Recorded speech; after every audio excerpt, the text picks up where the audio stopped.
So the ending of the last video ended up being a little bit more prophetic to how that following night was going to go. I had a very interesting evening and morning. So everything's fine as far as I can tell. The noise I was hearing was when the inverter charger was running. One of the screws is missing from the cover plate, has been since I bought it, and it was making like a vibrating noise. I just threw my crimpers on top of it just to weigh it down, and it stopped vibrating. I didn't think anything more of it. Started to wind down for the evening. I left the batteries charging, and around 4:30 in the morning I heard a loud click. Turns out this thing's just got a real loud relay. What had happened was the batteries had reached fairly full charge, and both of them had a single cell or cell pair that had gone high enough voltage that it had caused the BMSes to disconnect their charging FETs. Okay, so far totally standard. When I looked at the batteries, I didn't pull out the camera, I'm sorry, it was like 4:30 in the morning and I was in my pajamas. I checked the batteries and they were both sitting around 13.55 volts thereabouts, so well below what the inverter thought it should be bulk charging at. So it was trying to put full power into it and the batteries just disconnected. Alright, cool, fine, didn't want to deal with it, turned off the inverter, went back to sleep. Of course that meant I had no 120 volt anymore. So both my kettle and the hot water tank cooled off during the rest of the night. And my laptop started to run low on battery power, my work and my personal laptop. So anyways, went back to sleep, woke up in the morning, turned everything back on, and didn't really put much of a thought into it. I had just woken up and hadn't had a coffee yet. So both the kettle kicked in, the hot water tank kicked in, the work laptop and the business and the personal laptop started recharging, everything with batteries started to recharge, so it hit a pretty high load. Alright, still didn't think too much of it. So I was sitting there waiting for the water to boil so I could have my morning coffee, and the companionway hatch was closed. While I was sitting here, I looked over and I saw the faintest wisps of smoke along the top of the companionway. So I freaked the hell out, came in, turned this off right away, and came over here and just flipped off all of the breakers. The guy in the boat right beside me happened to be outside power washing, so I asked him, I'm like, I've got some smoke, you unplug me from shore power. He did that, and I started looking around. There was a fair bit of heat coming out of the inverter charger. Nothing seemed smoked. I couldn't smell anything even, so I'm not even entirely sure it was smoke per se. It was really wispy. In any case, I spent some time looking around trying to figure out what had happened, and I think I've figured it out. Separate from the batteries going into higher current, which I'm going to talk about shortly, that's going to be the main part of today. I think what had happened was I had set the, if you remember in the last video, I had set the inverter charger to not pull more than 27 amps from the shore power, which at 120 volts is, 27 amps at 120 volts is 3,200 watts. It's entirely possible that I got over that. And one of the things that the inverter charger does, the Multiplus does, is that if you reach the shore power limit, it turns the inverter back on and starts drawing from the batteries to make up the bulk, or to make up the rest of the power needed to run the house loads. I suspect that when both the hot water tank and the kettle were going, I got above that and the inverter charger flipped on to pull from the batteries. And at that point, something heated up. I checked all the wires, I looked in behind the circuit breakers. I couldn't feel anything warm, so it's not like a wire was overheating, like it was too small gauge wire. I suspect it was just something in the inverter that had just never been used. It's entirely possible the previous owner never put enough of a draw on it to cause it to pull from the batteries. I don't know. Again, inside it looks perfectly fine, but it was definitely warm. I took the cover off. The takeaway is that I have to be a lot more careful. If I kill the AC, I have to turn off all of the AC loads and bring them on one at a time and pay attention to what the load on the system is. If this was how I was going to keep the boat, I would go get a bigger inverter charger, end of story. And a new one, I wouldn't have bought a used one. But again, this is my trip home system. Once I get home, I'm switching over to the Quattro, and that I bought new. It has dramatically more capacity, and this inverter charger is going to be relegated to an emergency 120 volt source if I ever need 120 volt and the Quattro or the 48 volt bank is down. So the next thing I want to do is go in and configure this to stop charging at 13.5 volts, if I can even do that. And then set this up and let it charge all the way. Being that it's putting out lower power, and it's a dedicated charger, I'm hoping that it's easier on this thing to have the batteries disconnect and reconnect as they charge up and balance out. Alright, so let's see if we can reconfigure the inverter to stop charging at 13.55 volts, or even lower. I know you can't really see in here with the light, but that's not really what's important. So we're going to use the phone. So go to Victron Connect.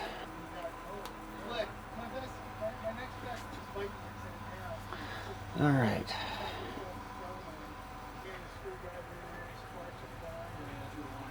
So let's go to the charger. Oh, the charge current was set to 60 amps. That's why I was seeing that limit. Alright, let's set 13.5 for now. And it already dropped the voltage to, or the float to 13.4, which is fine. You know what, I'm just going to leave everything else as it is. That is fine for now.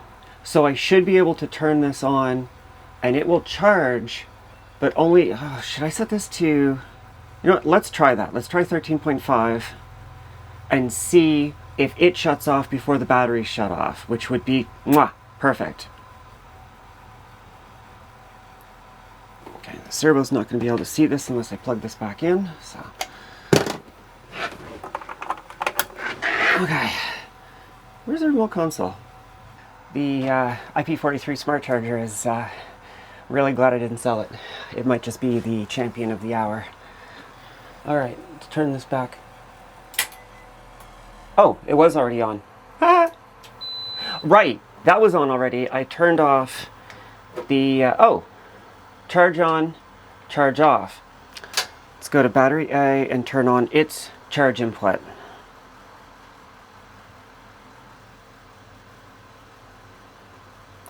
Okay, that's on. Let's go to battery B. I think, yeah, that's showing charge on. That's already, how did that get turned back on? Alright. That is now charging the batteries. Okay, so there's no point having you watch. It's going to work or it's not.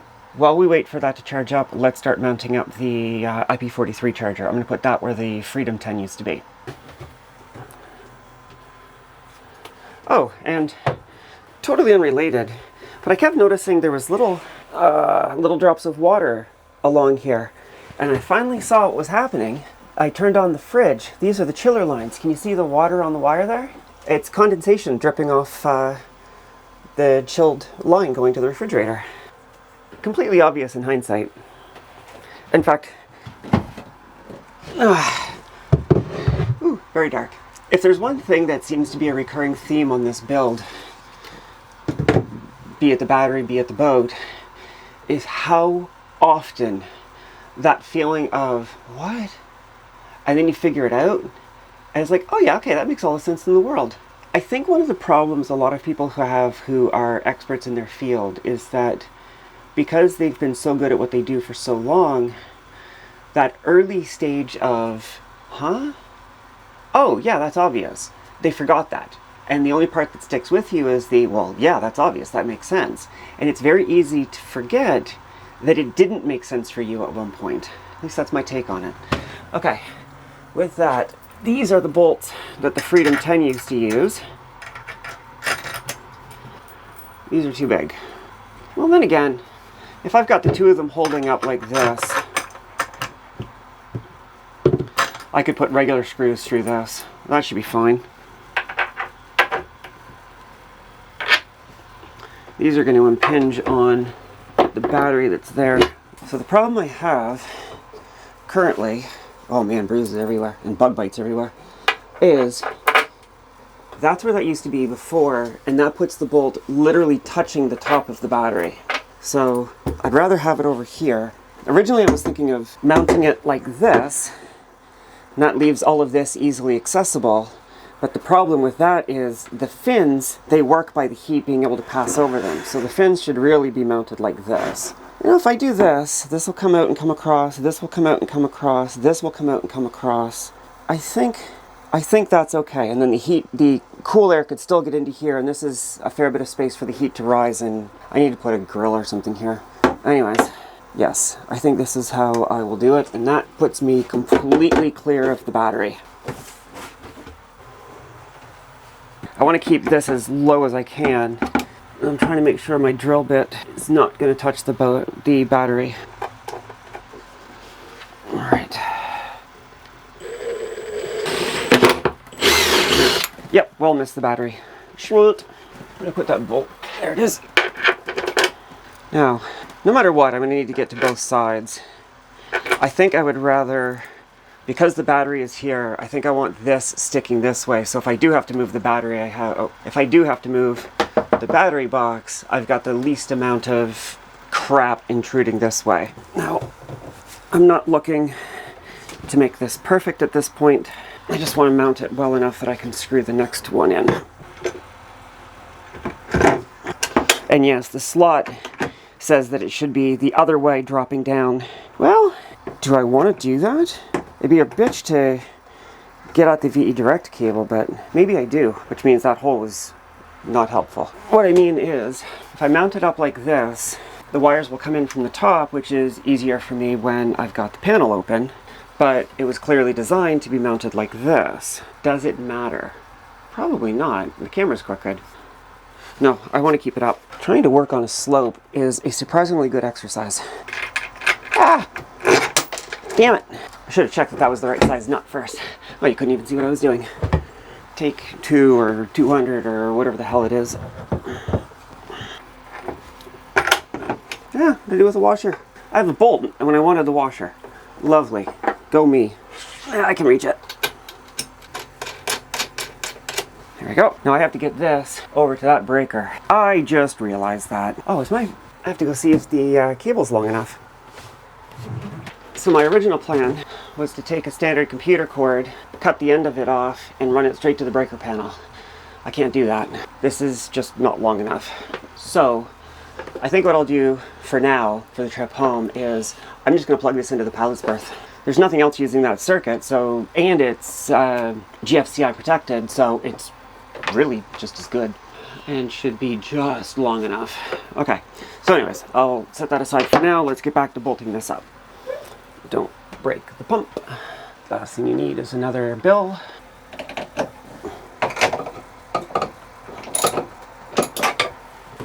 Of all the things I didn't bring, a level was one of them.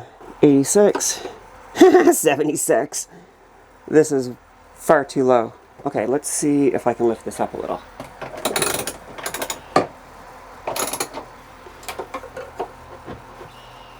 Okay, if I bring that to 80, that's pretty close to 80. That's how I will do it.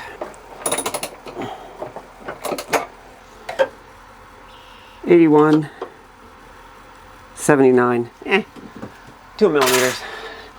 Good enough for government work. My drill bit's not long enough with this in the way. Ow, whoo, hot.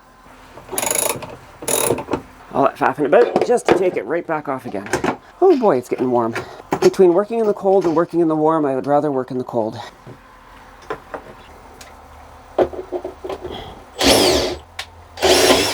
Works better when you turn it the right way.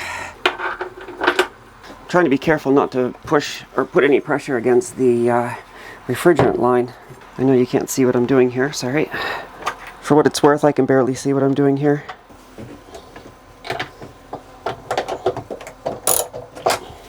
Always got that set the wrong way.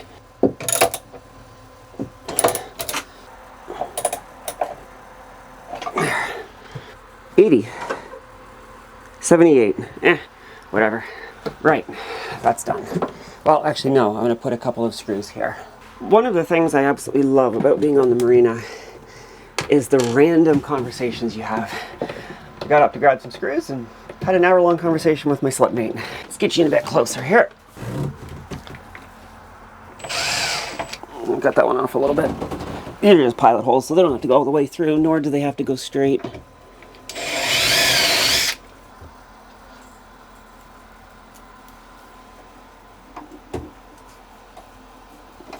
Yep, that wasn't even close to straight, but that's okay. Okay, that's mounted.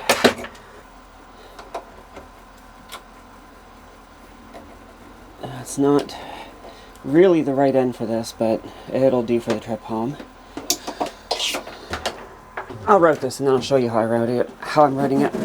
None of this is permanent, so I don't want this to be in the way when I'm deciding how to route this. I should put that cover back on, one thing at a time. Around here, up like this, and oh shit, just barely long enough. But it is long enough, so I don't care. So come along here. This will get pinned up before I'm done. Along here, under here, up and through, and into here. I'll see if I can find, I think that's called a C13, no, it's not a C13, whatever it is. See if I can find a raw one of those, and then I can get some anchor wire and run it to the breaker. Because this is as good a place as I can think of to keep this long term. Because this is only ever going to be for the 12 volt system, and this is where the 12 volt system is going to be staying after the migration, I suspect. Okay, so now let's get the VE direct cable going. It's going to take pretty much the same path as the power cord, except once it's out there, it's going to come back into the main area. Actually, I can bring this one like this. Let's get that under that 12 volt wire. Where is the VE direct? I've already got a tie point back here that I'm going to use later. And I'll bring it under right here. It's not charging anymore. 13.4 volts, 13.39 volts. And I know I just set that a short time ago, but I don't remember if I set that to 14, or I think I said it stopped charging at 13.4. Was it 13.4 or 13.5? Well, editing Maddie knows. Current Maddie is forgetful. Working on a slope is fun. Keep as much of the excess of the wire out of the engine bay area, because that's going to be busy enough as it is. I'll clean this up better later. For now, this is skookum enough. Oh, catch a breeze now and then, and damn does that feel good. Alright, next is to bring the battery terminals over to the bus bars. That's the coil we saw before. I want to take the slack up on the charger side like I did before, but I don't want to cut the power to everything in the boat either. So I am going to try to, is the charger off? I'll unplug the charger, connect these, and then run the wires and try to connect them, and hopefully I can get most of the mess out. Alright. Get that unplugged. Oh right, this required the long and narrow flat. Actually, I don't think this one fits. Oh, it does. Okay.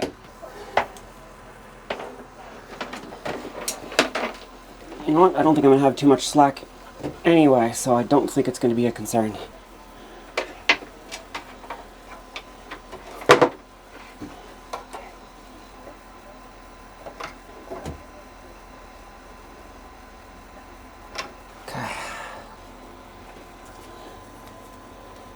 I need to put a fuse on this.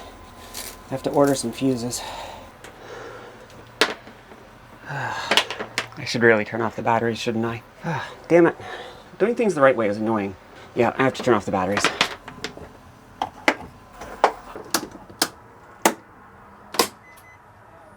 Where's my meter?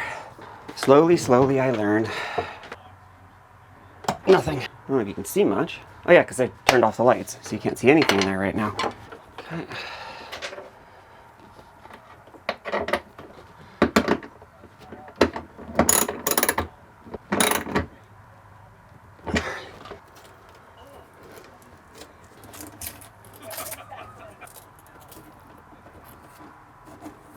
That's going to get cleaned up later, but for now that's good.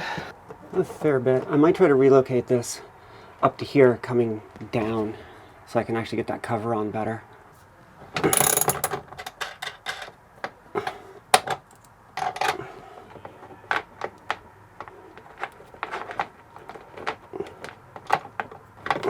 Actually, it might be better to bring this under here and up here and in like that. There we go. Cable management gets harder as you add more and more cables. Damn it. I learned a long time ago, when a bolt or something drops, don't try to catch it. Try to watch where it went. And I can't see where this one went. Which means it probably went under the sole. Which means now I have to lift the sole. Lovely. Thankfully, I never screwed that sole board down. Can I say it's because I knew I was going to drop things? I could say that. It wouldn't be true, though. I was too lazy. It's just sometimes being lazy pays off. But the bolt went under the pan, under the lip. I don't know if you can see it. There's a lip here, and I think the bolt rolled under there. Okay. I think I have a little magnet that will let me get that. Oh, it's the little things that drive you mad. This kit has a little magnet attachment that is really useful for trying to get things you've dropped. It's a very weak magnet, but it is a magnet, and hopefully that'll be enough to let me get this.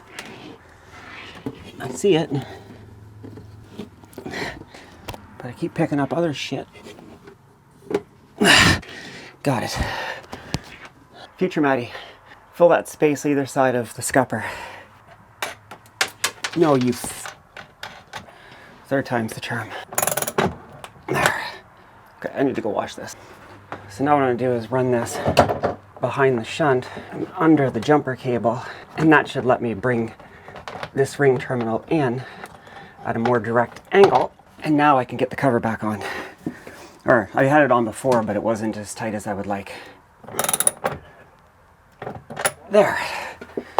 Now this should sit a lot better. And indeed it does. I need to light this back up, but I know the inverter is going to have a dead capacitor, so... Where's the pre-charge resistor? I know I've got power, but I'm going to verify anyway. I say I know I've got power because the servo and the smart shunt are on. 12 volts. 1, 2, 9, 10.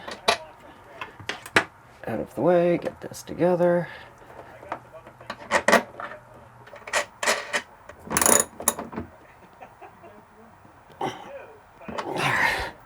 My fear of the magic smoke coming out is getting less than my fear of dropping something inside of this. I'll close this back up. There we go. This was vibrating, so I put a bit of a bend like this in it to lift it up off the metal. Maybe I should have gone like this so that it was under spring tension. If it rattles, I'll try that. So let's use the inverter. Victron connect. Apply power. Didn't wake up. Hello? Oh, ha! Of course it won't wake up. I've got the AC off. You watch that. I've got the screen recorder going. Let's turn on our AC loads. Yeah, she's alive. We should see the second charger come online. There it is. Looks like it's doing its wake-up dance. There it is. Okay, and why... Oh, charge is off on battery B. Why is charge off on battery B? JK BMS, you're so consistent. Okay. 12 and 9, so it's putting out about 21, 22 volts, which makes sense because some of the power, that's putting voltage directly onto the bus, and the loads are going to be eating some of it. So it might very well be putting 30 amps out, and some of it's going to the loads and only the leftovers going to the batteries. No, it's not showing up on the screen here. Why is it not showing up on that screen? Battery, status. It sees it there in bulk mode, it's just not showing it on the screen. Okay, well, alright. We're back in business, I think. The Multiplus should no longer charge above 13.4 volts, 13.5 volts, whatever I set it to, where the IP43 smart charger should carry rest of the way. So that'll let the batteries go into high voltage disconnect, and it's only going to affect the small charger, not the Multiplus. Now we wait and see, and I have to wait to see if these batteries balance out and if I can get them up all to a charge. Actually, before I call this a video, let's look at the average cell voltage is 3.36, delta deviation is 0.03 and 0.017, but that's going to increase as it gets closer to full charge and then disconnect. I don't know how long this is going to translate to as a standalone video, but I think that's good for one video. It may not be a lot, but it's kind of like day one of we're actually using the system for reals now. A little bit of smoke, some loud noises. She's alright, she'll be fine. I'm the Digital Mermaid. I will talk to you in the next video.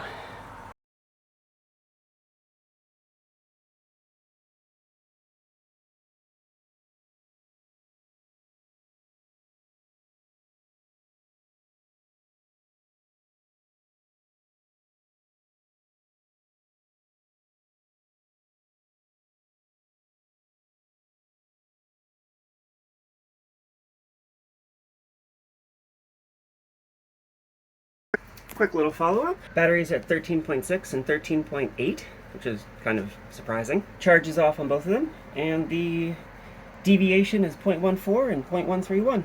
And I'm not hearing crazy-ass relay clicks. This little girl is doing her job. That makes me happy.